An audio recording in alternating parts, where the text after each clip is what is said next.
ஏழு ஜென்ம பாவம் தீரும் இறைவா உனை எண்ண தேவாரம் பாட அந்த ஞானம் வருமே மனம் கொள்ள.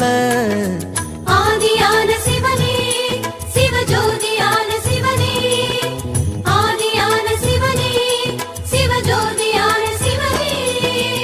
ஏழு ஜென்ம பாவம் தீரும் இறைவா உனை எண்ண தேவாரம் பாட அந்த ஞானம் வருமே மனம் கொள்ள. தாழும் நிலை வாராமல் காப்பவன் நீதானே, வாழும் வழி சொல்பவனே வள்ளல் பெருமானே, அண்ணாமலையானே அன்பின் பொருள் நீயே, அருணாச்சல சிவனே ஆற்றல் வடிவோனே, சக்தியின் கலையாய் பக்தியின் நிலையாய் தோன்றும் சுடரோனே, உண்ணாமுலையின்